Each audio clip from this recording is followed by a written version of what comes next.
Hello friends, चलिए आज start करते हैं एक नई सीरीज जिसमें हम सीखने वाले हैं कंप्लीट मोंगोडीबी कोर्स। मोंगोडीबी क्या है, मोंगोडीबी को कैसे यूज़ करते हैं, मोंगोडीबी क्यों यूज़ करते हैं, मोंगोडीबी क्या हेल्प करता है हमारे लिए website, web development, front end back and में। चलिए, सबसे पहले हमें ये पता होना बहुत ज़रूरी है कि मोंगोडीबी क्या है। जैसे कि हम देखते हैं हमारे पास दो चीज़ें होती हैं, एक होती है वेब डिज़ाइन, एक होती है वेब डेवलपमेंट। अब डिज़ाइनिंग के लिए हम यूज़ करते हैं HTML5, CSS3, जावास्क्रिप्ट। ये मैंने अपनी HTML की सीरीज, HTML की प्लेलिस्ट में कंप्लीट वीडियो बनाई हुई है कि क्यों HTML यूज़ करना है, क्यों। आप इसको मेरी प्लेलिस्ट में जाके चेक कर सकते हैं। चलिए, अब बात करते हैं वेब डेवलपमेंट। अब फ्रंट एंड यानी कि मैंने डिज़ाइन तो बना दूंगा अपने HTML, CSS, जावास्क्रिप्ट और बूटस्ट्रैप की हेल्प से। अब अगर मुझे उसका बैकएंड करना है तो बैकएंड के लिए क्या यूज़ करते हैं, बैकएंड के लिए हम यूज़ करते थे पहले हम PHP, ओनली यूज़ करते थे PHP। अब हम यूज़ करते हैं Node.js। अब PHP पहले यूज करते थे, अब यूज करते हैं Node.js। अब ये हमने क्या करा, अपने डेवलपमेंट के लिए यूज तो कर दिया। अब जो इसका डाटाबेस है, वो डाटाबेस कहाँ जाएगा। तो MongoDB क्या काम करता है, सेम यही काम करेगा मेरा MongoDB, कि जो आपका डाटाबेस है उस डाटाबेस को मैनेज करेगा मेरा MongoDB। जैसे कि MongoDB is a document database design of easy of applicant development and scaling. यानी कि जब आप एक वेबसाइट को डेवलप कर रहे हो तो उस वेबसाइट को डेवलप करने के लिए उसका डाटाबेस मैनेजमेंट चाहिए। तो डाटाबेस मैनेजमेंट के लिए मेरे को चाहिए Node.js के साथ जो हेल्प करता है वो करेगा MongoDB। हम PHP से भी कर सकते हैं, पहले हम PHP से करते थे, अब हम यूज करेंगे MongoDB। क्यों? PHP से जो है MongoDB इजी है। PHP के साथ जो हम यूज करते थे वो हम यूज करते थे SQL। MongoDB में हम यूज करने वाले नो SQL, यानी कि SQL मुझे नहीं चाहिए। देखते हैं कि MySQL और MongoDB में क्या फर्क है। SQL versus MongoDB। अब देखो, सबसे पहली चीज हमें RDBMS। अब ये RDBMS क्या है, रिलेशनल डाटाबेस। अब SQL क्या था, रिलेशनल डाटाबेस था। MongoDB non relational document oriented program है। अब नॉर्मली हम बात करते हैं कि जो आपने पहले यूज करी थी SQL, उसमें भी हम इसको डाटाबेस ही बोलते थे, जो भी आपके बैकएंड से कनेक्ट होकर डाटा आता था। अगर MongoDB में आप काम करते हो तो MongoDB में भी आप उसे डाटाबेस ही बोलोगे। अब MongoDB में और SQL में क्या डिफरेंस है।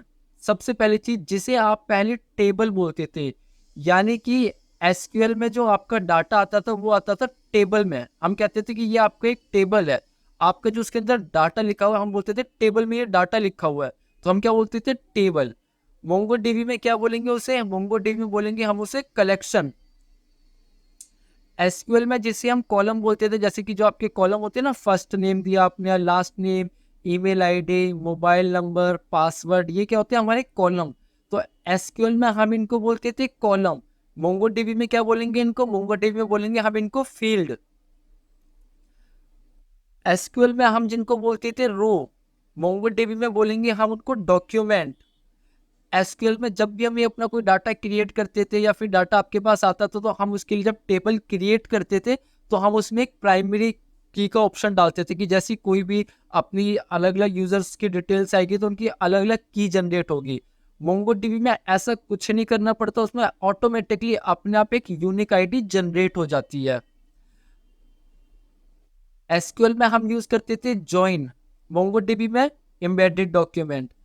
SQL का जो डाटा होता था वो होता था हमारा एरे फॉर्मेट के अंदर, यानी कि जो आपके पास डाटा होता था, जो स्टोर होता था हमारा डाटा, की मान लो 10 यूजर ने मेरी वेबसाइट पे विजिट करा और 10 यूजर का जो डाटा आया, SQL में मेरे पास एरे फॉर्मेट में डाटा स्टोर होता था। MongoDB में मेरा डाटा जो स्टोर होगा वो होगा JSON फॉर्मेट में, आप कह सकते हो कि ऑब्जेक्ट सॉर्ट ऑफ। तो ये डिफरेंस आई है हमारे SQL वर्सेस MongoDB में। क्वेरीज भी इजी हुई है, काम करना भी इजी हुआ है। ये तो मैंने आपको वो बताया थ्योरेटिकल पार्ट की, जब आप क्वेरीज लिखोगे, अपनी डाटाबेस को क्रिएट करोगे तो उनकी हेडिंग्स हो गई।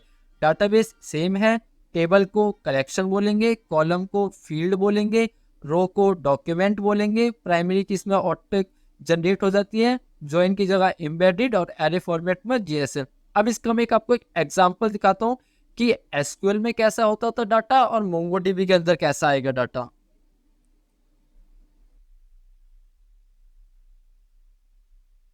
अब देखो, जो मैंने आपको बताया कि हमें एसक्यूएल में जिसे टेबल बोलते थे, वो टेबल आपकी कुछ इस टाइप्स की होगी। ये आपकी क्या है, ये टेबल है। एसक्यूएल में हमारी टेबल इस टाइप्स की होती है। मोंगोडीबी में कलेक्शन कैसा होता है, मैंने कहा मोंगोडीबी में कलेक्शन आपका ये होता है इस टाइप का।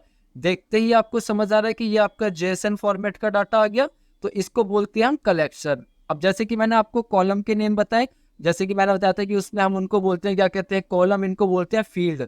तो फील्ड नेम कौन सी, मैं कहा जैसे कि ये आईटीएस में अपने आप जनरेट होती है, ये is active, age, eye colour, name, ये आपकी कॉलम। तो ये आपका क्या है, एसक्यूएल वर्सेस मोंगोडीबी, यानी कि हमारे पास एसक्यूएल में इस टाइप्स की टेबल्स होती है और मोंगोडीबी में हमारे इस टाइप्स का कलेक्शंस होता है। तो ये हमने ये समझा है कि मोंगोडीबी क्या है। अब हम अपनी नेक्स्ट वीडियो में ये समझने वाले हैं कि मोंगोडीबी को कैसे इंस्टॉल करते हैं, मोंगोडीबी के अंदर जो भी हम अपना डाटाबेस क्रिएट करेंगे, चाहे मोंगोडीबी के अंदर हम अपना कलेक्शन बनाएंगे, जो भी कुछ करेंगे उसके जो फील्ड के नेम होते हैं हम उन्हें कैसे सेट करते हैं, फिर हम अपनी क्वेरीज को देखने वाले हैं।